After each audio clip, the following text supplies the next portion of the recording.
السلام علیکم ورحمۃ اللہ وبرکاتہ۔ الحمد للہ رب العالمین والعاقبۃ للمتقین والصلاة والسلام علی سید الانبیاء والمرسلین وعلی آلہ واصحابہ الطیبین الطاہرین، اما بعد فاعوذ باللہ من الشیطان الرجیم، بسم اللہ الرحمن الرحیم۔ وَلَنَبْلُوَنَّكُمْ بِشَيْءٍ مِّنَ الْخَوْفِ وَالْجُوعِ وَنَقْصٍ مِّنَ الْأَمْوَالِ وَالْأَنفُسِ وَالثَّمَرَاتِ وَبَشِّرِ الصَّابِرِينَ۔ صدق اللہ العظیم۔ غوث اعظم بمنے بے سر و سامان مددے، قبلہ دین مددے، کعبہ ایمان مددے، انتظار کرم تست من عینی را، اے خدا جو خدا بینو خدا دا مددے۔ بگردہ بے بلا افتاد کشتی، ضعیفانو شکستہ رات و پشتی، بحق کے خواجہ عثمان ہارون، مدد کن مدد کن مدد کن یا معین الدین چشتی۔ انتہائی احترام و عقیدت کے ساتھ اپنے اور ساری کائنات کے مرکز عقیدت، انیس بے کساں چارہ ساز درد منداں، ہم غریبوں کے غم گسار، ہم فقیروں کی ثروت، شہر یار ارم، تاجدار حرم، نوبہار شفاعت، شب اسرا کے دولہا، نوشے بزم جنت، دانائے سبل، مولائے کل، ختم الرسل، سبحان اللہ، خسرو خوباں، سبحان اللہ، سیاح لامکاں، وجہ کن فکاں، در اللہ المکنون، سر اللہ المخزون، عالم ما کانا وما سبحان یکون، اللہ، آب و گل انبیاء، جان و دل اصفیاء، مطلع ہر سعادت، مقطع ہر سیادت، خلاصہ کائنات، فخر موجودات، حضور احمد مجتبی محمد مصطفیٰ، ارواحنا فدا صلی اللہ تعالی علیہ وآلہ وصحبہ وبارک وسلم کی بارگاہ بے کس پناہ میں جس طریقے سے پڑھاؤں، بلند آواز سے میرے ساتھ پڑھ لیں۔ الصلاۃ والسلام علیک یا رسول اللہ، الصلاۃ والسلام علیک یا رسول اللہ، الصلاۃ والسلام علیک یا نبی اللہ، الصلاۃ والسلام علیک یا نبی اللہ، الصلاۃ والسلام علیک یا حبیب اللہ، الصلاۃ والسلام علیک یا حبیب اللہ، وعلی آلک واصحابک یا نور اللہ، وعلی آلک واصحابک یا نور اللہ، صلی اللہ تعالی علیہ وسلم۔ صلی اللہ تعالی علیہ وسلم۔ آج 7 محرم الحرام گزر چکی ہے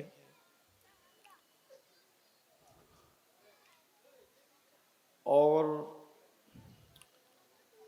ہماری یہ 25ویں سالانہ محفل کا یہ 7واں پروگرام جس میں آپ اور ہم سب شریک ہیں۔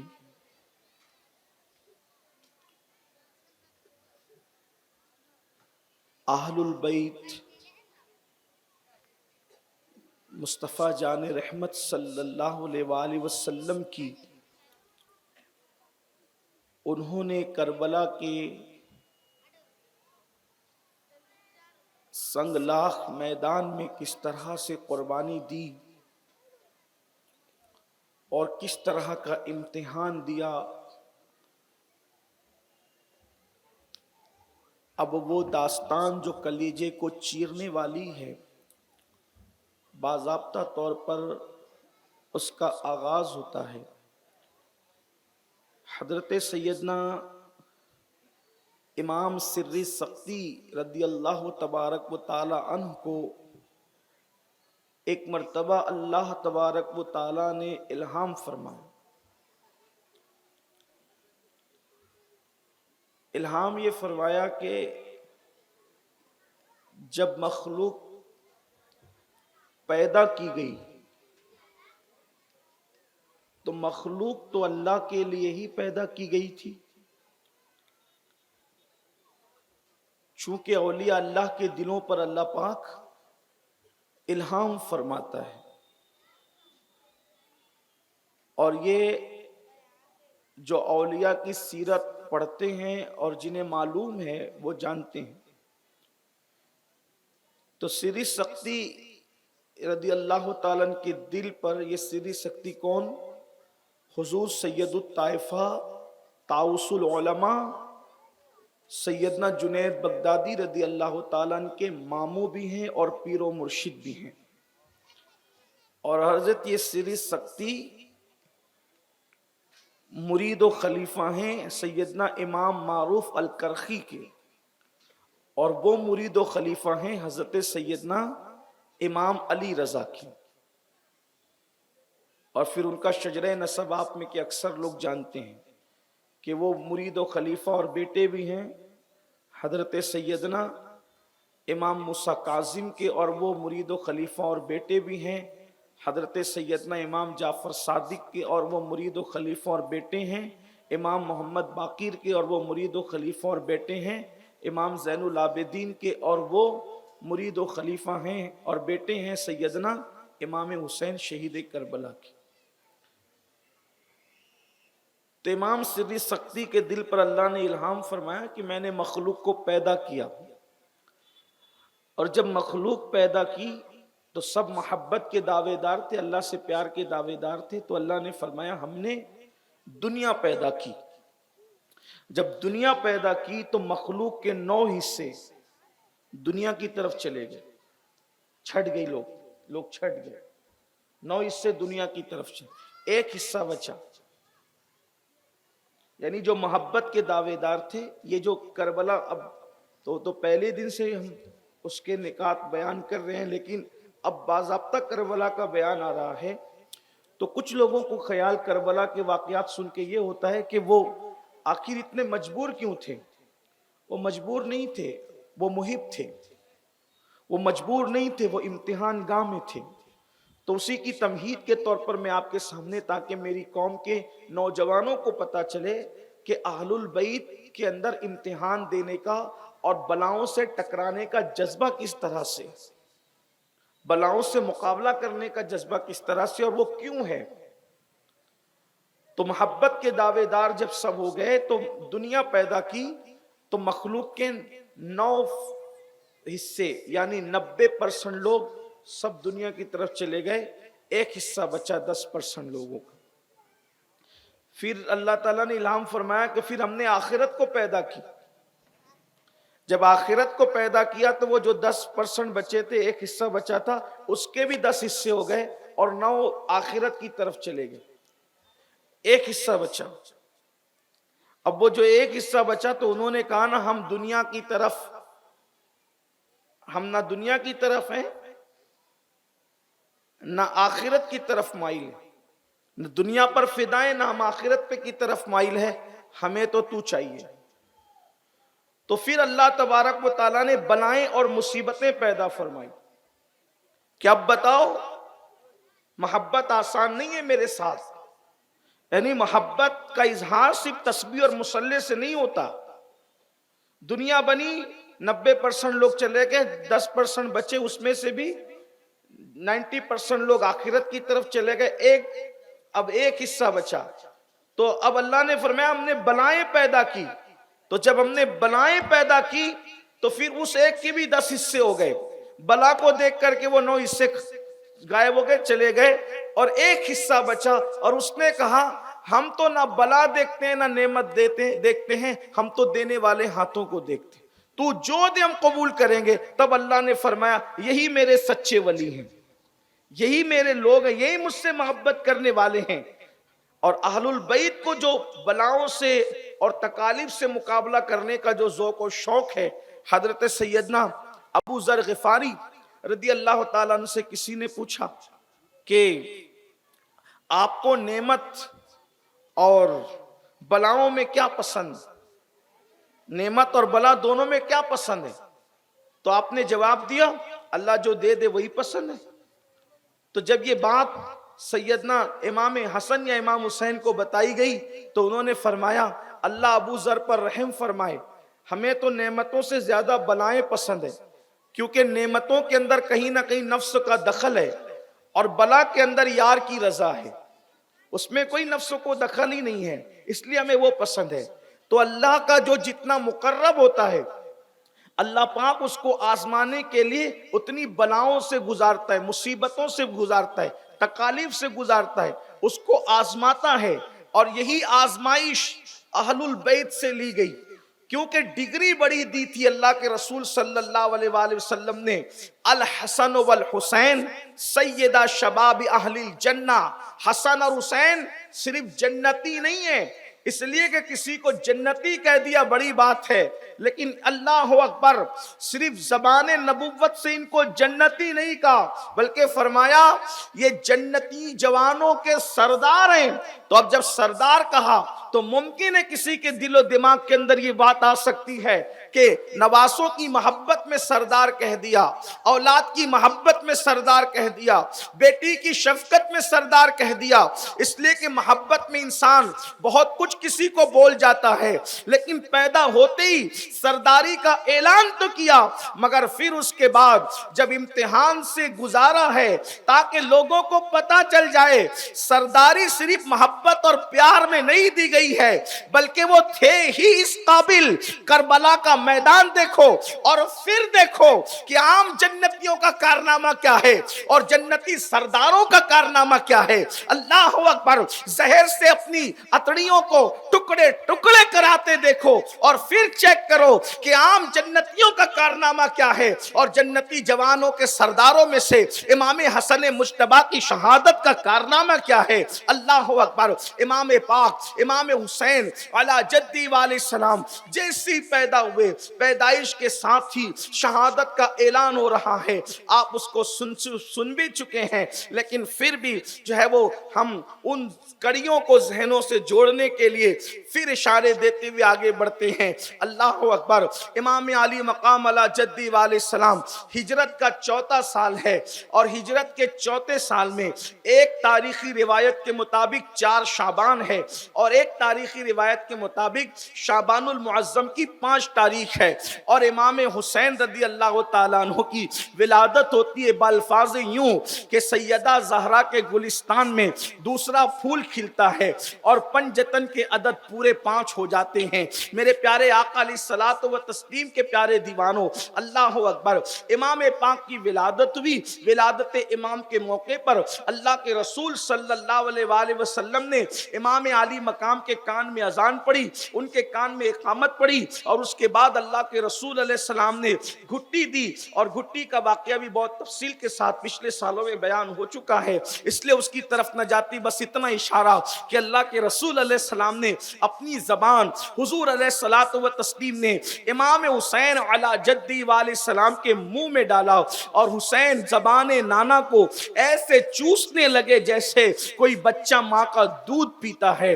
پتہ نہیں اللہ کے حبیب علیہ السلام نے جو وہ سینے کے اسرار و رموز کس طریقے سے سینہ امام میں منتقل فرمایا، اور پہلے ہی دن امام نے کن کن رازوں کو اپنے سینے کے اندر جگہ دے کر سینے کو گنجینہ خزینہ راز نبوت بنا دیا۔ میرے پیارے آقا علیہ الصلوۃ والتسلیم کے پیارے دیوانوں، اس کے بعد امام علی مقام علی جدی علیہ السلام کا معصوم، امام علی مقام علی جدی علیہ السلام کا جو ہے وہ مبارک بچپنا، بڑا خوبصورت ترین بچپنا مصطفیٰ جان رحمت سید المعصومین صلی اللہ علیہ وآلہ وسلم کی گود میں گزرتا ہے۔ عمر کے تقریباً 6 سال امام علی مقام علی جدی علیہ السلام نے اپنے نانا کی گود میں گزارے ہیں۔ آقا کریم صلی اللہ علیہ وآلہ وسلم اللہ اکبر اتنا پیار فرماتے ہیں آپ سے، صحابہ کہتے ہیں اللہ کے رسول امام حسین کے ہونٹوں کو، منہ کو اور لعاب کو ایسے چوستے تھے جیسے کوئی انسان کھجور چوسا کرتا ہے، اور بار بار ایک دعا رہتی تھی زبان پر، اے اللہ میں اس سے محبت کرتا ہوں، تو بھی اس سے محبت فرماؤ، اور جو میرے حسین سے محبت کرے تو اس سے بھی محبت فرماؤ۔ اللہ اکبر۔ یعنی کربلا کا منظر دل و دماغ کے اندر جب سامنے آتا ہوگا، تصورات اور تخیلات میں آتا ہوگا، تو اس وقت اللہ کے حبیب علیہ الصلوۃ و تسلیم کا پیار کا اظہار یوں ہوتا ہوگا۔ بلکہ حضور علیہ الصلوۃ و تسلیم نے جب پہلی مرتبہ امام حسین کو اپنی گود میں لیا، اور گود میں لینے کے بعد آقا کریم مسکرا رہے تھے، اتنے میں سید الملائکہ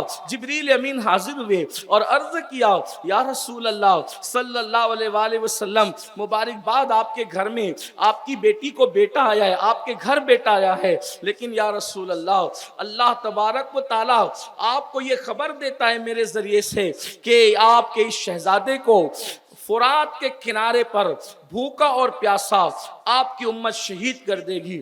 اللہ کے رسول علیہ السلام نے فرمایا، جبریل، میرے اس نواسے کو، میرے اس بیٹے کو میری امت فرات کے کنارے پہ شہید کر دے گی؟ جی یا رسول اللہ، اگر آپ چاہیں تو میں اس زمین کی مٹی جس کو کربلا کہتے ہیں وہ مٹی بھی پیش کر سکتا ہوں۔ اور حضرت جبریل امین نے پھر وہ مٹی مصطفیٰ جان رحمت کو اس وقت پیش فرمائی، اور اس کے بعد عرض کیا، یا رسول اللہ صلی اللہ علیہ وآلہ وسلم، جب یہ مٹی سرخ ہو جائے تو اس وقت سمجھ لیا جائے کہ حسین پاک کربلا میں شہید ہو گئے۔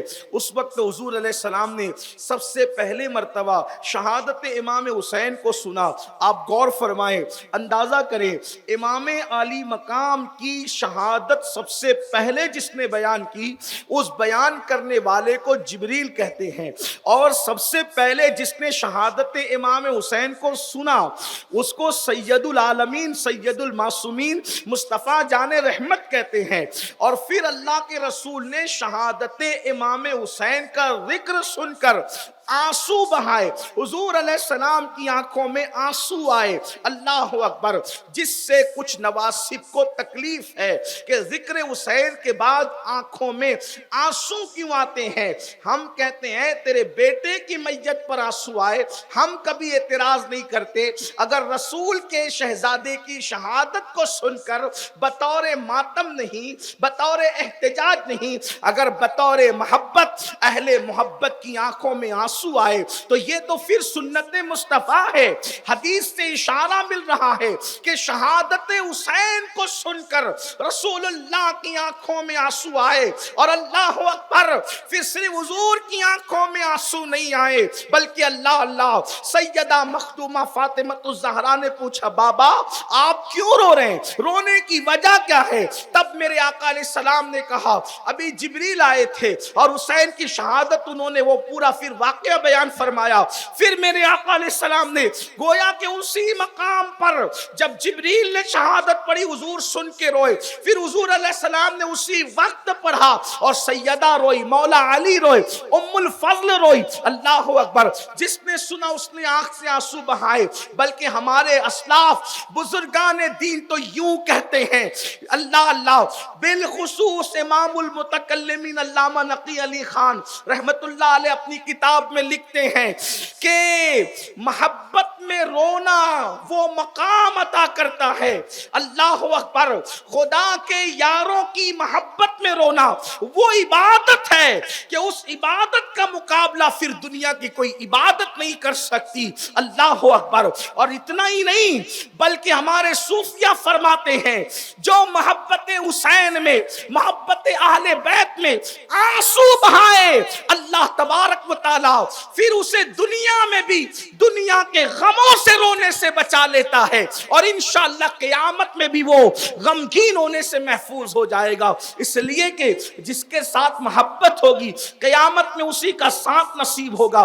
تو اللہ کے رسول علیہ السلام، اور پھر یہ بات بھی میری قوم کے جوانوں یاد رکھنا، کیونکہ کربلا بہت سارے لوگ لکھتے ہیں، بیان کرتے ہیں، تو یہ بات کہی جاتی ہے کہ اللہ اکبر وہ اچانک حادثہ ہو گیا۔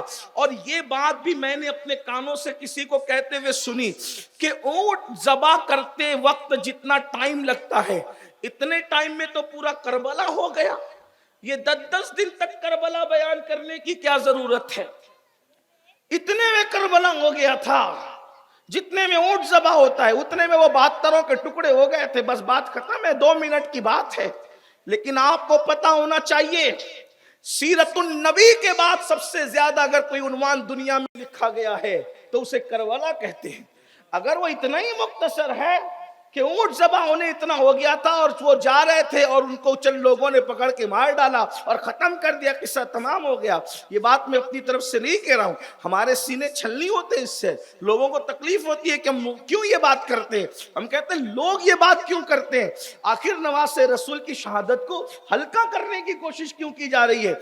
یزید سے رشتہ کیا ہے کسی کا, آخر کیوں یہ باتیں کہی جاتی ہر سال. یاد رکھیے اللہ کے رسول علیہ السلام نے اپنے گھر والوں کو اتنی تفصیل سے کربلا بتایا کہ جنگ صفین, کربلا پر جتنی کتابیں لکھی گئی ہے اس میں یہ روایت موجود ہے. چاہے امام ابن جریر طبری کو آپ دیکھ لیں, ابن کثیر کو اٹھا کر کے دیکھ لیں, آپ اسی طریقے سے جو ہے اور بھی جتنی اردو زبان کی, عربی زبان کی, فارسی زبان کی کتابیں ہیں, حتیٰ کہ جنگ صفین کا تذکرہ, کربلا بھی نہیں, صفین جس نے لکھی ہے, صحیح لکھی غلط لکھی اس پر بات نہیں کر رہا ہوں, مبالغہ کیا نہیں کہ اس میں بات نہیں کر رہا ہوں, لیکن صفین کا عنوان جب بھی آیا اس میں یہ روایت ضرور لکھی گئی کہ مولائے کائنات کا لشکر جب فرات کے کنارے سے گزرا تو اس وقت مولا علی نے فرمایا یہاں رکو, یہاں ٹھہرو, اور وہ علی جو کبھی بدر میں نہیں روتا نظر آئے, وہ علی جو احد, خندق و خیبر میں کبھی روتے نظر نہ آئے, اس علی کو دیکھا گیا کہ فرات کے کنارے اتنا روئے کہ آنسوؤں سے داڑھی تر ہو گئی. لوگوں نے, ظاہر سی بات ہے جب کسی بہادر کو کوئی روتے ہوئے دیکھتا ہے تو لوگ حیرت کرتے, یہ رو رہے ہیں. مولا مشکل کشا سے پوچھا گیا علی کیوں رو رہے ہو, کہتے ہو اس جگہ کو جانتے ہو, یہ کربلا ہے, کربلا. اور اتنا تفصیل سے رسول اللہ نے گھر والوں کو کربلا بتایا تھا کہ مولا علی نے اس دن کہا یہاں میرے حسین کے اونٹ بیٹھیں گے, یہاں ان کے خیمے لگیں گے, یہاں ان کے کجاوے رکھے جائیں گے. یعنی کربلا کتنی تفصیل سے غیب داں نبی نے اہل بیت کو بتایا تھا کہ اونٹ کے کجاوے کہاں رکھے جائیں گے زمین پر تک بتا دیا تھا, خیمے کہاں لگیں گے تک بتا دیا تھا, قبریں کہاں بنے گی تک بتا دیا تھا. اب بتائیں اتنی تفصیل سے جو واقعہ بتایا گیا ہو, کیا وہ واقعہ معمولی ہے؟ اور وہ بھی کون ذات, محبوب رسول حضور علیہ الصلوۃ و تسلیم کہتے ہیں اللہ میں اس سے محبت کرتا ہوں حسین سے, اور جو اس سے محبت کرے تو بھی اس سے محبت کر. میرے آقا علیہ السلام فرماتے ہیں عرش کی دو تلواریں ہیں. اللہ کے رسول علیہ السلام فرماتے ہیں عرش کی دو تلواریں ہیں.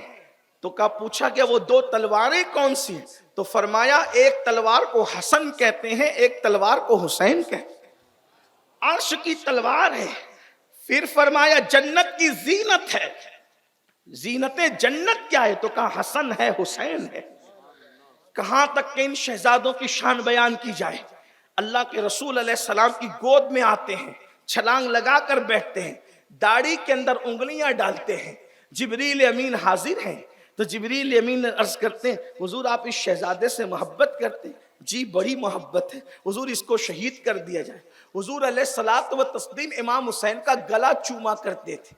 گلا, بچوں کی پیشانی چومی جاتی ہے, حضور پیشانی بھی چومتے تھے, منہ چوما جاتا ہے منہ بھی, لیکن امام حسین کا گلا بھی چومتے تھے. لوگ کہتے تھے گلا چومنے کی وجہ کیا ہے, تو فرماتے ہیں اسی پہ خنجر چلے گا.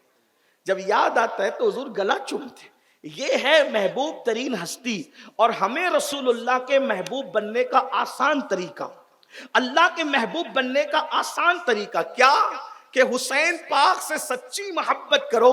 حضور فرماتے ہیں جو اس سے محبت کرے گا وہ اللہ کا محبوب بن جائے. احب اللہ من احب حسینا, وہ اللہ کا محبوب ہے جو میرے حسین سے محبت کرتا ہے. بلکہ ایک روایت یہاں تک بیان کی گئی, اللہ کے رسول علیہ السلام ایک دعوت میں تشریف لے جا رہے, ایک بچے کو بچوں میں کھیلتے دیکھا تو حضور علیہ السلام اس کو پیار کرنے لگے. صحابہ نے پوچھا حضور اس بچے سے کوئی خاص رشتہ ہے؟ کہا کوئی رشتہ نہیں ہے, بس یہ میرے حسین سے محبت کرتا ہے. میں نے دیکھا کہ میرے حسین کے پیروں کی مٹی کو یہ اٹھا رہا تھا, تو میں نے دیکھا کہ یہ بچہ میرے لاڈلے سے پیار کرتا ہے, تو میں نے اس سے پیار کیا. اور اتنا ہی نہیں, قیامت میں اس کی بھی شفاعت کروں گا اس کے ماں باپ کی بھی سبحان شفاعت اللہ، کروں گا، کیونکہ میرے سبحان لال اللہ، حسین سے پیار کرتا سبحان ہے۔ اللہ۔ میرے پیارے آقا علیہ السلام کے پیارے دیوانوں، سیدنا ابو ہریرہ رضی اللہ تعالیٰ فرمایا کرتے تھے، یہاں پھر ایک بات عرض کروں جو میں ہر سال کہتا ہوں، ہر جگہ کہتا ہوں، یہ کہ صحابہ نے اہل البیت سے جتنی محبت کی ہے آج اس کا ہم تصور نہیں کر سکتے۔ صحابہ سچے لوگ تھے، صاف دل لوگ تھے، حضور علیہ السلام نے ان کے دلوں کا تزکیہ کیا تھا، وہ پیور لوگ تھے۔ اللہ اکبر۔ تو حضرت ابو ہریرہ رضی اللہ تعالیٰ عنہ نے جس وقت حضرت سیدنا امام حسین کی جوتیاں سیدھی کی اور اپنی امامے کے شملے سے جو ہے وہ آپ کی جوتیوں کو صاف کیا، تو اس وقت امام علی مقام نے آپ سے کہا آپ یہ کیوں کرتے ہیں؟ تو اس وقت حضرت ابو ہریرہ نے امام حسین کی پیشانی چوم کے کہا حسین ان کانوں نے زبان رسالت سے جو باتیں سنی ہیں اور آپ کی فضیلت جتنی میں جانتا ہوں، واللہ اگر لوگ جاننے لگے تو آپ کو زمین پہ چلنے نہیں دیں گے، لوگ آپ کو سروں پہ اٹھا کر کے پھریں گے۔ سبحان اللہ، سبحان اللہ، آپ کی فضیلت میں سبحان اللہ۔ جانتا ہوں، اگر لوگ جاننے لگے تو آپ کو زمین پہ چلنے۔ امام حسین اس ہستی کا نام ہے، اور آپ گئے ہیں اللہ کے دین کو بچانے کے لیے، اس لیے کہ پورا وہ سسٹم جو دین کا سسٹم تھا اس کو صرف ایک اشارے کے طور پر، کیونکہ میں نے آپ کو کل کہا کہ میں نے کوئی یزید کا ذکر نہیں کرنا، اور صرف اس سال لوگوں کی یہ فرمائش ہے کہ 25واں سال ہے تو ایک بار تو داستان کربلا مکمل بیان کر دیں، لیکن پھر بھی میں لوگوں سے کہتا ہوں زندگی ختم ہوگی لیکن نکات کربلا کے ختم نہیں ہو سکتے، پھر بھی جتنی کوشش ہے کاوش ہے ہم اس پہ کریں گے انشاءاللہ، تاکہ کم از کم کچھ تو لوگوں کو معرفت نصیب ہو اور کربلا کی داستان کا ایک حد تک ادراک ہو۔ تو امام علی مقام علی جدی علیہ السلام کو ایک سسٹم خطرے میں نظر آ رہا تھا یزید کی حکومت کی شکل میں، کیونکہ ہماری قوم کا جو نظریہ ہے اور جو نقطہ نظر ہے ان کے نزدیک نماز، روزہ، حج اور زکوٰۃ اسی کو اسلام کہتے ہیں۔ لیکن ایک بات میں آپ کو پہلے عرض کروں تاکہ آپ کے ذہن میں بات آ جائے کہ جو دنیا کے تمام انسان ہے جو مسلمان نہیں ہے اور وہ اسلام کو بغض، عناد اور حسد کی نظر سے دیکھتے ہیں، ان کو نماز، روزے، حج اور زکوٰۃ سے کوئی تکلیف نہیں ہے۔ وہ چاہتے ہیں کہ آپ نماز پڑھتے رہیں، روزہ رکھتے رہیں، حج کرتے رہیں، قربانیاں کرتے رہیں، زکوٰۃ دیتے رہیں۔ انہیں کس اسلام سے تکلیف ہے؟ انہیں سیاسی اسلام سے تکلیف ہے۔ اسلام دشمن طاقتوں کو سیاسی اسلام سے تکلیف۔ سیاسی اسلام کا مطلب کیا؟ ہمارے مذہب میں جو سیاست ہے، اسلام میں جو سیاست ہے، وہ سیاست کیا ہے؟ ہمارے مذہب میں سیاست ہے وہ یہ ہے کہ جو مسلمانوں کا امیر ہوگا تو وہ مسلمانوں کا امیر قد دیکھ کر لوگوں کی سفارشات پر نہیں بنے گا، اس کا تقوی ہوگا، اس کی پرہیزگاری ہوگی، اور وہ اپنے بزرگوں کی امانتوں کا امین ہوگا۔ کیسے؟ جیسے صدیق اکبر تھے، فاروق اعظم تھے، عثمان غنی تھے، مولا علی تھے، امام حسن تھے، یہ خلفائے راشدین جو 5 ہے، کیونکہ خلافت راشدہ 30 سال پر حدیث کے مطابق مکمل ہو جاتی ہے۔ اور خلافت راشدہ کیا تھا؟ باپ کے بعد بیٹا نہیں بیٹھے گا، چچا کے بعد بھتیجا نہیں بیٹھے گا، ماموں کے بعد بھانجا نہیں بیٹھے گا، بلکہ جو حقدار ہوگا اس وقت جو سب سے بہتر ہوگا وہ مسلمانوں کا امیر ہوگا، یہ ہے۔ اور اس کو اکابرین چنیں گے، مسلمانوں کی اکثریت چنے گی، اور پھر وہ یہ کہ وہ اللہ رب العزت کے قانون کو نافذ کرے گا، شریعت کو نافذ کرے گا۔ کیسے؟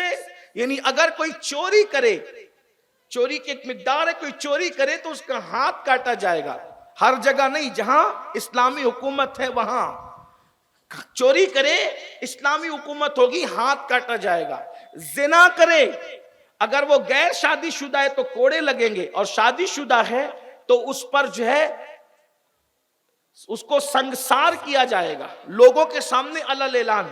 اب آپ سے پوچھتا ہوں، جب زانی سنگسار ہوگا لوگوں کے سامنے تو کیا کوئی زنا کرنے کی ہمت کرے گا؟ جس کے ہاتھ کٹیں گے کیا پھر وہ کوئی چوری کرنے کی ہمت کرے گا؟ جو شراب پیے گا اس کو کوڑے لگائے جائیں گے۔ اسی طریقے سے ایک قانون ہے اسلام کا بہرحال، اور مگر ایسے نہیں کہ دو لوگوں نے کہہ دیا ادھر اس نے کہہ دیا کہ فلاں نے زنا کر لیا تو سنسار، ایسے نہیں، کوا کان لے گیا پر اسلام فیصلہ نہیں کرتا۔ اتنے محتاط انداز سے اسلام کے یہاں کوئی جرم ثابت ہوتا ہے، 4 عادل ثقہ اور صاحب مروت لوگ جب تک کہ گواہی نہ دے کہ فلاں نے زنا کیا، اور زنا بھی ایسے نہیں کہ میں نے اس سے سنا اس نے اس سے سنا، یہ سنی سنائی نہیں، میں نے دیکھا، اور دیکھا بھی تو ایسے نہیں ادھر سے جھانک کے دیکھا ادھر سے بھانک کے دیکھا نہیں، بلکہ قانون یہ ہے جیسے سوئی کے اندر دھاگا دیکھا جاتا ہے، جب تک ایسے نہ دیکھے اس کی بات نہیں مانی جائے گی۔ چاروں آئے گواہی دینے، ایک ساتھ چلے آئے تو بھی نہیں مانا جائے گا، یہ قانون ہے ہمارے یہاں۔ اگر کسی کو اسلام کا لا اور قانون پڑھنا ہے تو اس کو جو ہے وہ پڑھنا چاہیے۔ اتنا خوبصورت اللہ نے قانون نازل کیا ہے۔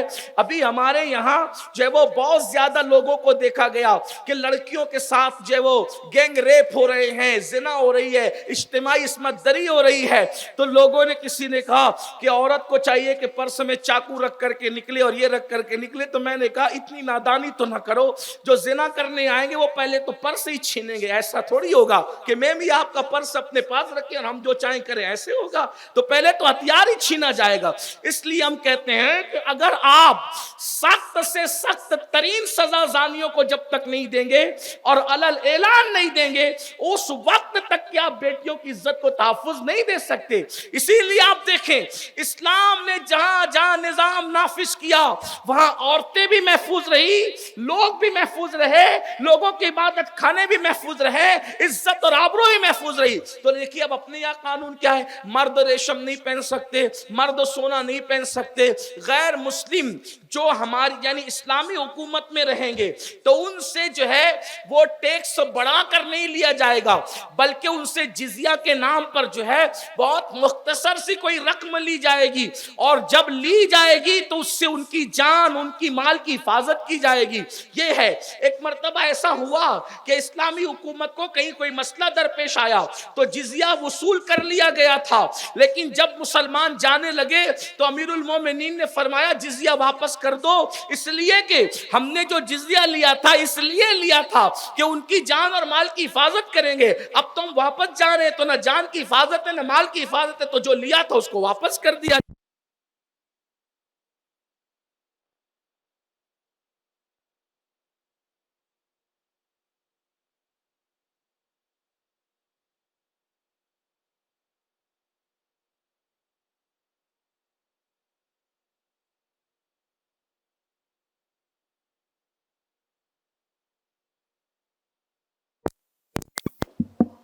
الحمدللہ رب العالمین۔ درود شریف پڑھ لیں، اتنا بڑا مجمع ہے، سب مل کے درود شریف پڑھیں تو ہزاروں درود بارگاہ رسالت پہ پہنچ سکتے، سب مل کے پڑھیں۔ اللہم صلی علی سیدنا و مولانا محمد معدن الجود والکرم وآلہ وصحبہ وبارک وسلم، صلاۃ و سلام علیک یا جد الحسن والحسین۔ اللہ کے رسول صلی اللہ علیہ وآلہ وسلم نے فرمایا کہ اگر کسی اسلامی حکومت میں کسی کافر کو، جس کو ذمی کافر کہتے ہیں، اگر مسلمانوں نے ستایا، غور فرمائے حضور کے فرمان پر، یعنی ایسے نہیں کہ اسلامی حکومت ہے تو دوسرے مذہب والوں کو آپ کاٹیں گے ماریں گے ستائیں گے، نہیں، اللہ کے رسول علیہ السلام فرماتے ہیں اسلامی حکومت میں اگر تم نے کسی کافر کو ستایا، اس کو تکلیف پہنچائی، اس پہ ظلم کیا، تو قیامت کے دن اس کافر کی حمایت میں تم سے جھگڑا کروں گا، مسلمانوں کے خلاف میں اللہ کی بارگاہ مقدمہ قائم کروں گا۔ اندازہ کرے اسلامی حکومت کا جب نفاذ ہوگا تو یہ ساری چیزیں سامنے رکھی جائے گی۔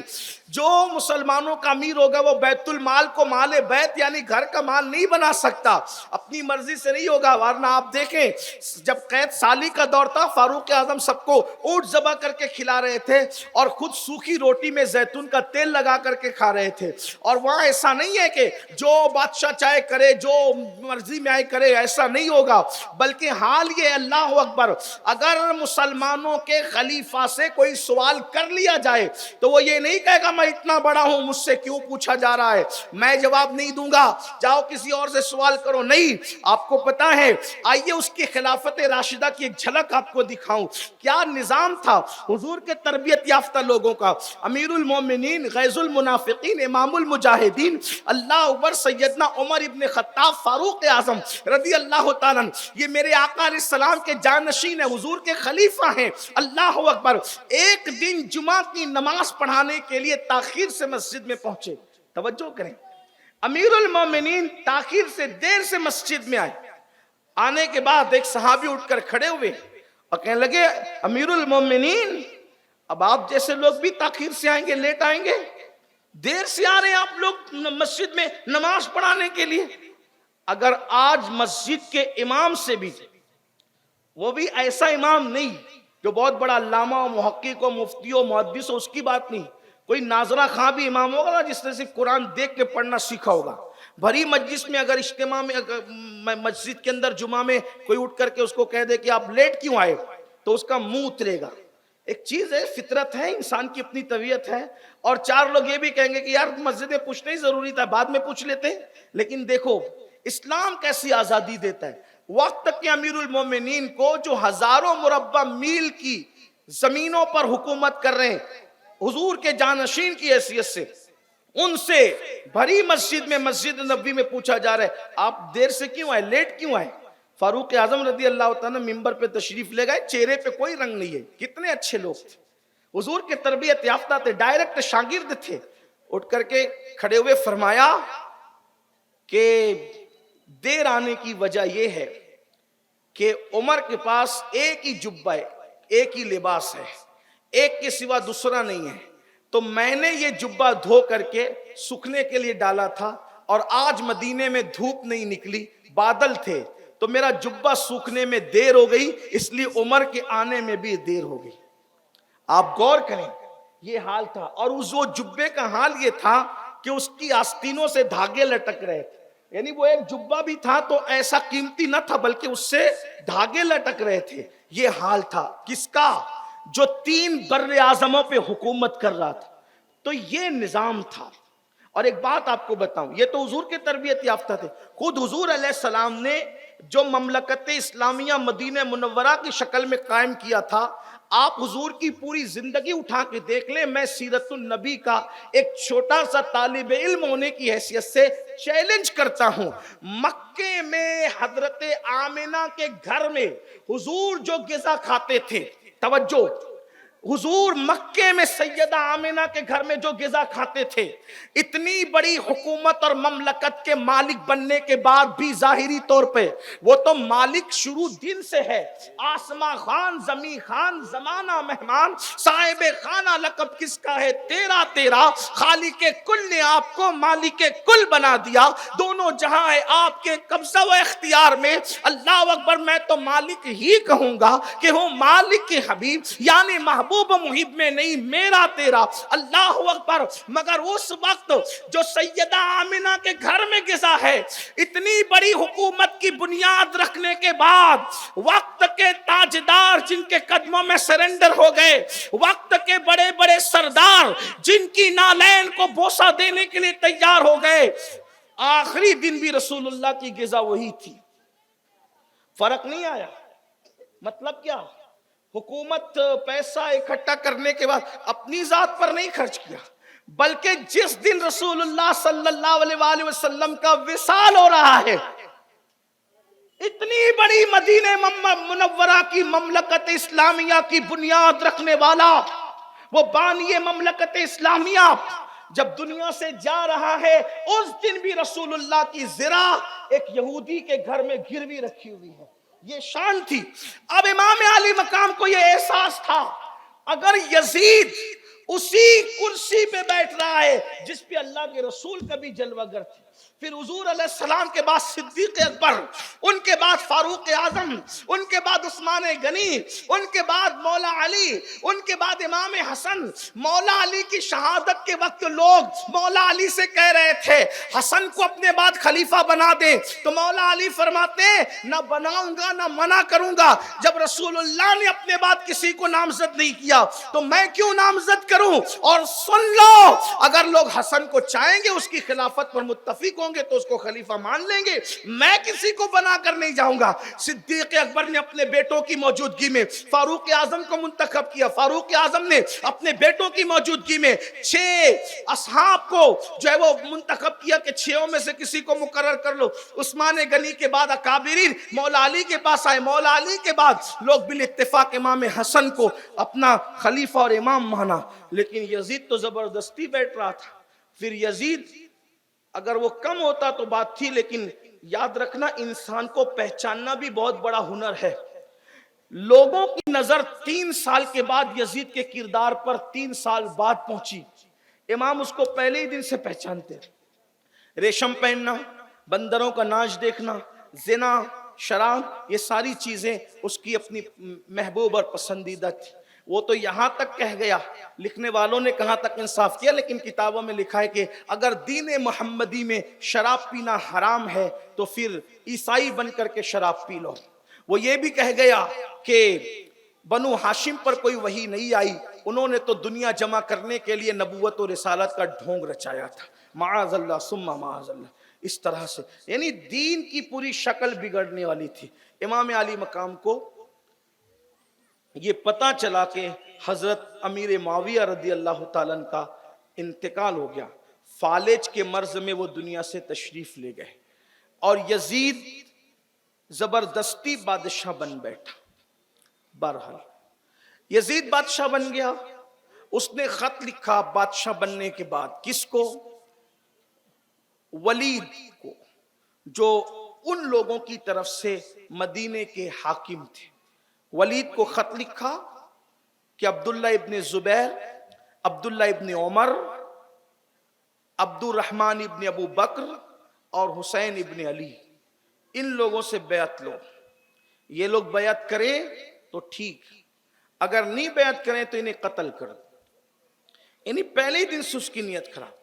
اور یہ صرف دشمن امام حسن امام حسین کا نہیں تھا، امام حسن کی شہادت میں بھی پورے طور پر یزید کا ہاتھ ہے۔ اس کے ثبوت ہیں، تاریخ کے اندر باضابطہ طور پہ باتیں، وہ یزید ہی تھا۔ وہ ایک الگ تفصیل ہے، لیکن ہم دور چلے جائیں گے۔ تو عرض یہ کر رہا تھا کہ امام علی مقام تو مدینہ منورہ میں مقیم تھے۔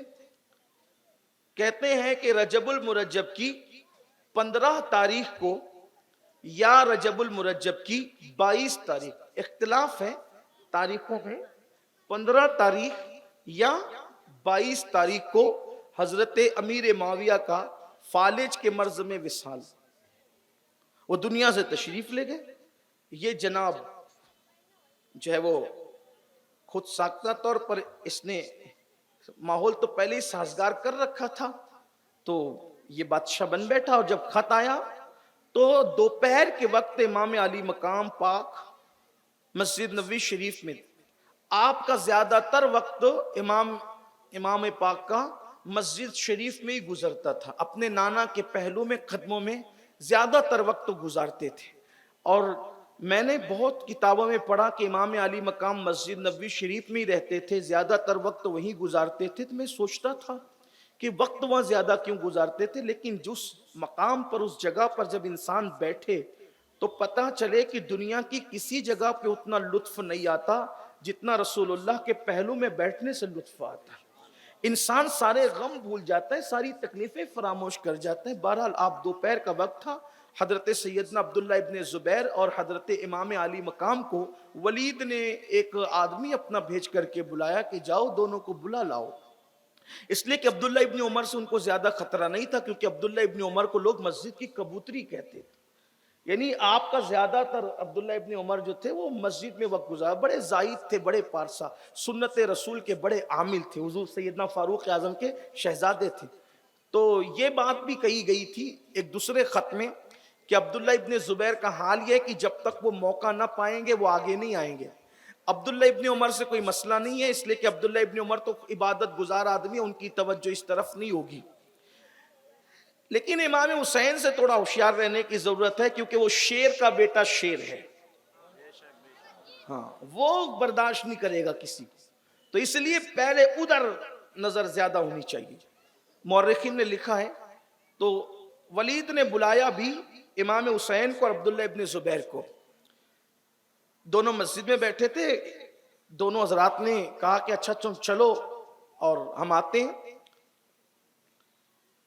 جب وہ چلا گیا قاصد نامور چلا گیا تو عبداللہ ابن زبیر، حضرت سیدنا عبداللہ ابن زبیر اور امام علی مقام نے بات کی، دونوں میں بھی رشتہ داری تھی نا۔ حضرت عبداللہ ابن زبیر میں، یہ حضرت عبداللہ ابن زبیر کون تھے؟ یہ عبداللہ ابن زبیر تھے حضرت اسما کے بیٹے، اور حضرت اسما کون تھی؟ سیدنا صدیق اکبر کی شہزادی، ٹھیک۔ اسی طرح حضرت زبیر جو تھے، زبیر ابن عوام، یہ حضور علیہ الصلوۃ والتسلیم کے پھوپھی کے بیٹے، حضرت صفیہ کے بیٹے، یعنی حضور علیہ السلام کے پھوپھی زاد بھائی تھے زبیر۔ تو پھوپھی زاد بھائی کا، جیسے حضور کے پھوپھی زاد بھائی تھے ویسے مولا علی کے بھی زبیر ابن عوام پھوپھی زاد بھائی تھے۔ تو پھوپھی زاد بھائی کا بیٹا، پھوپھی زاد بھائی کا بیٹا کیا ہوا؟ وہی پھوپھی زاد حضرت زبیر جو ہے وہ پھوپھی کے بیٹے، تو پھوپھی زاد بھائی کا بیٹا کیا ہوا؟ بھتیجا ہوا۔ تو اس رشتے سے مولا علی کے اور رسول اللہ کے عبداللہ کون لگتے تھے؟ بھتیجے لگتے تھے۔ سسرال کے رشتے سے بھانجے لگتے تھے اور ددیالی رشتے سے بھتیجے لگتے تھے۔ تب بھتیجے لگتے تھے تو یہ رشتے میں امام حسین کے بھائی لگتے تھے، ٹھیک، یہ رشتہ تھا۔ اب بات سمجھ میں آئی؟ حضرت زبیر مولا علی کے پھوپھی زاد بھائی اور حضرت عبداللہ اس باپ کے رشتے سے امام علی مقام کے اس رشتے سے بھائی لگتے تھے۔ تو یہ رشتہ داری تھی۔ تو دونوں نے آپس میں سرگوشی کی کہ یہ ٹائم اس وقت ایسا کیوں ہے کہ امیر بلا رہا ہے، اس ٹائم تو وہ کسی سے ملتا نہیں۔ تو اس وقت امام حسین نے کہا ایسا لگتا ہے شاید حضرت امیر معاویہ کا انتقال ہو گیا، اس وجہ سے اس ٹائم بے وقت بلایا جا رہا ہے۔ تو عبداللہ ابن زبیر نے کہا میں تو چلا، میں نہیں رکوں گا اب مدینہ شریف میں اس سے ملوں گا ہی نہیں۔ اور وہ سیدھا گھر آئے اور آنے کے بعد مکہ شریف روانہ ہو گئے۔ امام علی مقام اپنے خاندان کے 50 جوانوں کو لیا اور فرمایا بے وقت بلایا گیا ہے، ہم جائیں گے لیکن کوئی دھوکہ نہ ہو، اس لیے تم میرے ساتھ چلو، اور اگر کوئی گفتگو ہو اور آواز تیز ہو تو تم اندر چلے آنا، ورنہ میں خود بات کروں گا۔ المختصر یہ کہ امام گئے تو وہاں مروان بھی بیٹھا ہوا تھا۔ مروان بڑا نیچ قسم کا انسان، امام حضرت سیدنا عثمان غنی کی شہادت میں اس کا عمل دخل، اس کے بعد مسلمانوں کے معاملے میں فتنہ پھیلانے میں اس شخص نے بڑے گھنونے کارنامے، اگر آپ کو میرا جملہ جو ہے وہ کان پہ بوجھ لگے تو معاف کرنا، لیکن یہ بڑا گندا انسان تھا جس کو مروان کہتے۔ بلکہ بزرگوں نے یہ یہاں تک فرمایا کہ ہمارے آقا علیہ الصلوۃ والتسلیم کا یہ فرمان ہے کہ لوگ جو ہیں وہ بیٹے پیدا کرتے ہیں، حکم باپ پیدا کرے، اور اس کے باپ حکم پر اللہ کے رسول نے لعنت کی تھی، لعنت مروان کے باپ۔ اور حضور علیہ السلام جنہوں نے دشمنوں کے لیے چادریں بچھائی، مروان کے باپ حکم کو آپ نے مدینہ منورہ سے باہر کر دیا تھا، شہر بدر کر دیا تھا۔ صدیق اکبر کے دور میں اس نے آنے کی کوشش کی، انہوں نے نہیں لیا۔ فاروق اعظم کے دور میں آنے کی کوشش کی، انہوں نے نہیں لیا، کہ حضور نے جس کو نکال دیا ہم اس کو نہیں لیں گے۔ بہرحال تو یہ حکم کا بیٹا تھا، موجود تھا، اور یہ مروان اتنا گندا انسان تھا کہ یہ مسجد نبوی شریف میں حسنین کریمین کے سامنے مولا علی کو گالیاں دیتا، یہ وہ انسان ہے، وہ وہاں موجود تھا۔ تو امام پاک نے دیکھا، ولید سے پوچھا آپ نے مجھے کیوں یاد کیا؟ تو کہا کہ امیر کا انتقال ہو گیا ہے اور یزید جو ہے وہ بادشاہ ہیں اور وہ اس کی آپ بیعت کریں۔ انہوں نے ولید نے اس کو خلیفہ کہا، میں خلیفہ نہیں کہتا اس کو، ظاہر سی بات ہے کہ وہ خلیفہ تھا ہی نہیں، وہ خود ساختہ بادشاہ تھا۔ بادشاہ بھی بہت دل پہ پتھر رکھ کے کہتا ہوں، ورنہ اس کی کوئی اوقات ہی نہیں ہے، لیکن صرف سمجھنے سمجھانے کے لیے کوئی تو ٹائٹل دینا پڑے گا، وہ بادشاہ بن گیا ہے، آپ اس کی بیعت کریں۔ تو آپ نے فرمایا کہ مجھ جیسا آدمی یزید کی بیعت ایسے کیسے کر سکتا ہے؟ چھپ کے میں بیعت نہیں کروں گا، اگر یزید کی بیعت لینا ہے تو آپ مجمع عام میں اعلان کیجئے، مجمع عام میں اعلان کرو، جو سب کریں گے وہ ہم بھی کریں گے۔ اور آپ یہ کہہ کے اٹھ کر کھڑے ہوئے، تو مروان نے کہا ان کو قتل کر۔ امام حسین رک گئے۔ آپ یاد رکھیں یہ کوئی مبالغہ نہیں ہے، بنو ہاشم کے جوان بڑے بہادر تھے، بنو ہاشم کے جوان بڑے بہادر تھے، اور پھر ان بنو ہاشم میں بھی جو مولا علی کی نسل ہے اللہ نے انہیں بہادری عطا کی، بلکہ اللہ کے رسول علیہ السلام کی حدیث ہے کہ اللہ نے اور لوگوں کی نسل سے زیادہ قریش کے اندر بہادری رکھی ہے، اور قریش میں بھی اللہ نے بنو ہاشم کو بہادری عطا کی ہے۔ اللہ پاک نے انہیں بڑا جگر دیا تھا۔ جب قتل کی بات ہے امام حسین کھڑے ہو گئے اور کھڑے ہو کر فرمایا کیا بکتا ہے، تو قتل کرے گا یا یہ قتل کریں گے مجھے؟ واللہ تجھے تو ناک صاف کرنے کا شعور نہیں ہے۔ اور جب یہ بات سنی تو ولید نے کہا حضرت آپ جائیں، اس کی باتوں میں نہ آئیں، اور اس سے کہا افسوس ہے تجھ پر کہ تو نواسے رسول کو شہید کرنے کا اور قتل کرنے کا مجھے حکم دیتا ہے کہ میں اپنی آخرت خراب کروں گا۔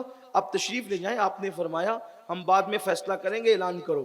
اور اس وقت آپ نکل کر کے واپس آئے، اور آنے کے بعد آپ جو ہے وہ گھر میں بیٹھ گئے تو یہ سارے معاملات تو کچھ پتہ چل ہی چکے تھے گھر والوں کو۔ پوچھا کیا معاملہ ہے، تو بتایا کہ اب ہم نے مدینہ منورہ میں نہیں رہنا۔ یہ ان لوگوں کے لیے کتنی بجلی والی خبر، جیسے کسی کے نشیمن پہ بجلی گرتی ہے تو کیا ہوتا ہے، اس سے زیادہ دکھ کی خبر کیا ہوگی۔ امام اہل سنت علیہ رحمت و رضوان کہتے ہیں کہ یا قافلتی زیدی یا جلک، اے میرے قافلے اپنی قیام کی مدت کو اور بڑھا دے، رحم اے بر حسرت تشنا لبک، مورا جیا را در کے درک درک، طیبہ سے ابھی نہ سنا جانا۔ ابھی مجھے مت بول کہ تجھے طیبہ سے جانا ہے، میرا دل دھڑ دھڑ کرتا یہ سن کر۔ اے میرے قافلے والو مدت قیام کو دراز کرو، بڑھاؤ، ابھی طیبہ سے جانے کی بات مجھے نہ سناؤ۔ 14ویں صدی کا عاشق جب یہ درد دل رکھتا ہے تو جو وہاں پیدا ہوئے ہوں گے، وہیں پلے بڑے، جن کا سب کچھ طیبہ میں تھا، مدینہ منورہ میں تھا، جب یہ بات سنی کہ ہم نے مدینہ چھوڑ دینا ہے، رہنا نہیں، غیرت اسلام دیکھیں، حمیت اسلام دیکھیں، دین پہ قربانی کا جذبہ دیکھیں۔ ایک لمحے میں فیصلہ ہو رہا ہے ہم نے نہیں رہنا، اس لیے کہ یا تو اپنی خواہش بچانا ہے یا تو دین بچانا ہے۔ اپنی خواہش اور تمنا ہے مدینہ منورہ میں رہنا، اور رسول اللہ کی خواہش اور تمنا یہ ہے کہ دین بچانا۔ ہم اپنی خواہشات کو مصطفیٰ جان رحمت کی مرضی پہ قربان کر دیں گے، حضور کی مبارک خواہش پہ قربان کر دیں گے۔ ہم مدینے میں نہیں رہیں گے، دین بچانے کے لیے نکلیں گے۔ اور اس کے بعد پھر امام نے فرمایا تیاری کرو اور جائیں گے ہم۔ اب کربلا کون کون گیا اس میں بڑا اختلاف ہے، کون گیا کون نہیں گیا، لیکن میں حضرت مولانا استاد زمن حسن بریلوی کی تحقیق پر اعتبار کرتے ہوئے کہ ان کے گھر کے جتنے لوگ تھے سب گئے سوائے حضرت فاطمہ صغرا کے۔ یہ حضرت صغرا نہیں، یہ حضرت استاد زمن کی تحقیق، اس لیے کہ کتابیں بہت لکھی گئی ہے، روایات بہت ہیں، اب کسے بیان کریں کسے نہ کریں کسے چھوڑ دیں۔ اب بہت سی کتابیں ایسی ہیں جو لوگ جانتے ہیں جو نہیں جانتے، لیکن میری اپنی تمنا یہی ہوتی ہے کہ جتنا بزرگوں سے معتبر روایتیں ملے وہ پڑھ دوں، تاکہ آئندہ آپ کے لیے مطالعے کے لیے اللہ تعالیٰ راستے ہموار کرے، مزید آپ کو اللہ تعالیٰ توفیق دے کہ آپ معرفت اہل بیت کے لیے آگے بڑھیں۔ تو سیدہ فاطمہ صغرا وہ نہیں گئی تھی، حضرت محمد بن حنفیہ وہ نہیں گئے تھے، اور اسی طریقے سے حضرت جعفر کے شہزادے جو بہنوئی تھے امام حسین کے، حضرت عبداللہ ابن جعفر طیار، اور چند نام انہوں نے لکھے ہیں، یہ نہیں تھے۔ باقی سب، حتیٰ کہ جس کی پیدائش کو ابھی 1 مہینہ ہی ہو رہا تھا، وہ ننھا سا شہزادہ حضرت سیدنا علی اصغر، ان کو بھی جانے والوں میں رکھا گیا۔ اور پھر جب یہ ہوا کہ تیاریاں کی جائے تو اہل بیت کے دل پر کیا گزری ہوگی آپ جانتے ہیں۔ بس میں اختصار کے ساتھ یہ بات بیان کرتے ہوئے بات مکمل کرتا ہوں کہ شام ہوئی، اور اس کے بعد شام نے اپنی جو ہے وہ زرد چادر کو سیاہ چادر میں تبدیل کیا، اور مدینۃ الرسول کے افق اور آسمان پر رات کی سیاہ زلفیں بکھر گئی، اور آدھی رات کو کچھ مصلی پر رونے والے رو رہے تھے، کچھ سونے والے سو رہے تھے، اور اگر جاگ ہو رہی تھی یا رت جگہ ہو رہا تھا، رات اگر کہیں جگ رہی تھی تو وہ خیمے اہل البیت کے اندر، اہل بیت کے جو ہے وہ گھروں میں، خیموں میں نہیں بلکہ گھروں میں، اہل البیت کے گھروں میں رت جگہ ہو رہا تھا، چراغ جل رہے تھے، سامان باندھے جا رہے تھے، اونٹ تیار کیے جا رہے تھے، کجاوے کسے جا رہے تھے۔ ایسے میں امام علی مقام علی جدی والی سلام آخری سلام عرض کرنے کے لیے اپنے نانا جان مصطفیٰ جان رحمت صلی اللہ علیہ وآلہ وسلم کی بارگاہ میں حاضر ہوتے ہیں۔ حضرت شیخ محقق شیخ عبدالحق محدث دہلوی رحمت اللہ علیہ کے نبیرہ کہ ان کی تحریر کے مطابق انہوں نے تحریر فرمایا ہے، نبیرہ شیخ محقق تحریر کرتے ہیں کہ جب امام علی مقام اپنے نانا کے مزار پہ گئے، آج بھی جو مدینہ منورہ جاتے ہیں اور جب وہ الوداعی حاضری کے لیے جاتے ہیں، اللہ کی قسم لوگوں کے قدم نہیں اٹھتے، ایسا لگتا ہے قدم منو من جو ہے وہ وزنی ہو چکے ہیں، منو من وزنی ہو گئے، قدم اٹھتے نہیں۔ دل ایسا کہتا ہے کاش مدینہ منورہ سے جانے کی بجائے یہیں پہ مر جائے۔ حضرت استاد زمن نے مدینہ منورہ سے جانے والوں کے لیے ایک مصرع لکھا ہے، بلکہ آنے اور جانے والوں کے لیے پورا شعر لکھا ہے۔ کہتے ہیں زندگی مر کے جیتے ہیں جو آتے ہیں، جو جاتے ہیں مدینے کو حسن، مر کے جیتے ہیں جو جاتے ہیں مدینے کو حسن، اور جی کے مرتے ہیں جو آتے ہیں مدینہ چھوڑ کر۔ یعنی کہ ایک موت طاری ہوتی ہے انسان کے اوپر جب وہ مدینہ منورہ چھوڑتا ہے۔ اہل ظاہر کے لیے کچھ نہیں ہوتا، لیکن اہل عشق کے لیے تو موت سے بھی بڑی تکلیف ہے مدینہ طیبہ کو چھوڑنا۔ لیکن اے میری قوم کے جوانوں اور میری ماؤں اور بہنوں اور دور نزدیک میں پوری دنیا میں انٹرنیٹ پر جو لوگ بھی سن رہے ہیں، ان سب کی توجہ چاہتا ہوں۔ اللہ اکبر، جو 8 دن 10 دن مدینہ طیبہ میں قیام کرے، مدینہ جس کا وطن نہ ہو، اس کی الوداعی حاضری کی کیفیت یہ ہوتی ہے۔ لیکن سیدہ کے لال کا کیا حال ہوا ہوگا جس وقت وہ آخری اور الوداعی سلام کے لیے مصطفیٰ جان رحمت کی بارگاہ میں گئے ہوں گے، کیسی قربانیاں ہیں۔ بلکہ آپ کو میں ایک بات اور کہہ دوں، علی اکبر کی شہادت حسین اعظم کے لیے آسان تھی، لیکن مدینہ منورہ چھوڑنا کتنا مشکل تھا، ذرا اندازہ تو کرے نا۔ ایک طرف علی اکبر ہے، علی اکبر چھوٹ رہے ہیں، مصیبت ہے، لیکن ادھر تو نانا چھوٹ رہے، جان کائنات چھوٹ رہے، سید العالمین چھوٹ رہے، روح کائنات کے شہر پاک سے دور جایا جا رہا ہے۔ البتہ شیخ محقق کے نبیرہ لکھتے ہیں حسین پاک گئے، نانا کی قبر انور سے لپٹ گئے، اور آنکھ لگی تو خواب میں کیا دیکھا، اونگ آئی تو مصطفیٰ جان رحمت جلوگر ہیں اور اپنے نواسے کو سینے سے لگاتے ہیں، اور سینے لگا کر حضور علیہ السلام کی آنکھ میں آنسو ہے۔ امام عرض کرتے ہیں یا رسول اللہ، اب آپ کا نواسا آپ کو الوداعی سلام پیش کرنے کے لیے آیا ہے،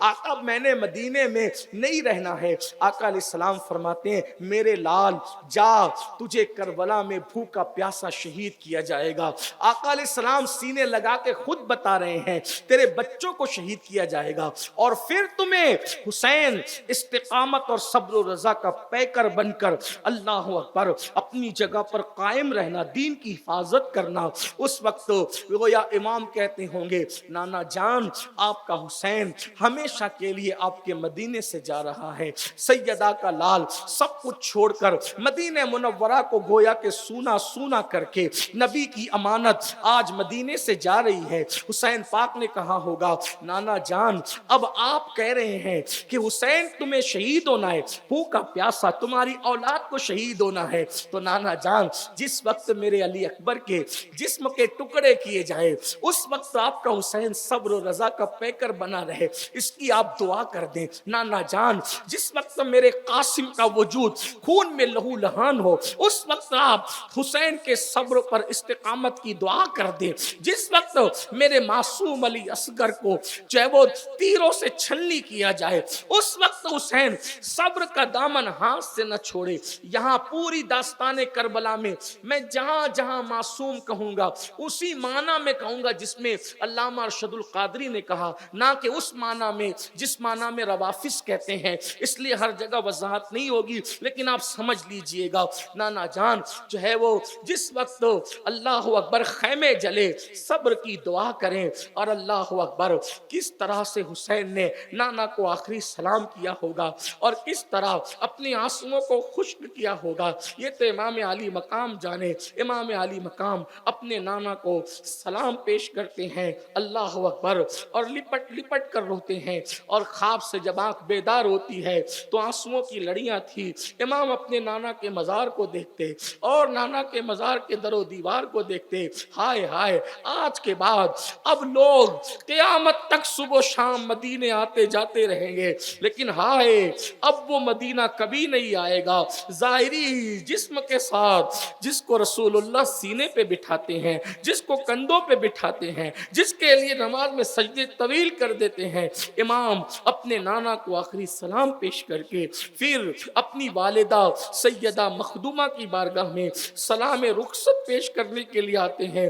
انہوں نے کیسے سلام پیش کیا، کیا عرضیاں پیش کی، یہ تو میں نہیں جانتا، لیکن محض چشم تصور سے اللہ اکبر ہمارے صوفیہ نے جو بیان کیا ہے کہ امام جب ماں کے مزار پر سلام رخصت پیش کرنے پہنچے اور ہم محض چشم تصور سے دیکھتے ہیں تو ایسا لگتا ہے اللہ اکبر اللہ اکبر، چاند پورے آب و تاب کے ساتھ چمک رہا ہے، ستاروں کی انجمنیں سجی ہوئی ہے، درودوں کے گجرے لے کر کے ملائکہ زمین پہ ارض مدینہ پہ اتر رہے ہیں. اور کربلا کا مسافر سیدہ کا لال ماں کے مزار کو لپٹ کر کہتا ہے، امی جان جس کو بڑے نازوں سے پالا تھا، جس کو بڑے ناز و نم سے پرورش کی تھی، امی جان جب میں روتا تھا تو نانا کہتے تھے فاطمہ حسین کو نہ رلایا کرو، حسین روتا ہے تو میرا دل تڑپ جاتا ہے. اللہ اکبر، جس حسین کے لیے قافلے روک لیے جاتے تھے، جس حسین کے لیے سجدے طویل کر دیے جاتے تھے، جس حسین کو کندھوں پہ اٹھایا جاتا تھا، اور امی جان جس حسین کی بھوک کے لیے آپ تڑپ جاتی تھی، جس کے لیے چکیاں چلاتی تھی، اللہ اکبر. امی جان اب یہ آپ کا بیٹا ہمیشہ کے لیے مدینے سے جا رہے، امی میرے صبر کے لیے دعا کرنا امی. اللہ اکبر، پتہ نہیں ماں کو کیا معروضات پیش کی حسین پاک نے. اور صوفیہ یہاں تک کہتے ہیں کہ امام علی مقام نے جب یہ عرضیاں لگائی تو اس وقت سیدہ پاک کے مزار اقدس پر جو ہے وہ زلزلے کی کیفیت نمودار ہوئی. اللہ اکبر، یعنی کہ قبر انور ہلنے لگی. پتہ نہیں اس وقت تو امام کی کیا کیفیت ہوگی اور کس طرح سے خشک کیے گئے ہوں گے، لیکن اتنا ضرور ہے محض چشم تصور سے اہل عشق اللہ اکبر یہ کہتے ہیں کہ سیدہ کی طرف سے ندا آئی، حسین فاطمہ کے دودھ کا حق ادا کرنا میرے لال. اے لال فاطمہ، جس دن کے لیے تجھے پالا گیا ہے اس کا حق ادا کرنا. اللہ اکبر. اور یہ بھی کہا گیا حسین جاؤ تمہارا اللہ محافظ ہے، اور تم یاد رکھنا کربلا میں جب تم امتحان دو گے تو تم اکیلے نہیں رہو گے. اس امتحان کو دیکھنے کے لیے تمہارے نانا بھی آئیں گے، اس امتحان کو دیکھنے کے لیے تمہارے بابا بھی آئیں گے، اس امتحان کو دیکھنے کے لیے تمہاری امی بھی آئے گی، اس امتحان کو دیکھنے کے لیے تمہارے بھیا بھی آئیں گے کہ کس صبر و رضا کا امتحان کس انداز سے دیتے ہو. حسین پاک نے پتہ نہیں کس طرح اپنی والدہ سے رخصت چاہی، اور اس کے بعد پھر جس بھائی کو جان سے زیادہ چاہتے تھے بھائی کی قبر پر لپٹے چشم تصور سے دیکھتے ہیں تو پتہ چلتا ہے امام نے اپنے بھائی کو کہا ہوگا حسن جس کے لیے میں جان سے زیادہ جس کو عزیز رکھتا تھا اور تم جان سے زیادہ جس کو چاہتے تھے، آج وہ امانت مدینہ مدینے سے رخصت ہوتی ہے. جس کا مدینہ سب کچھ تھا اور جو مدینے والوں کے لیے سب کچھ تھا، اب وہ ہمیشہ مدینے سے جاتا ہے. امت المومنین کو سلام پیش کیا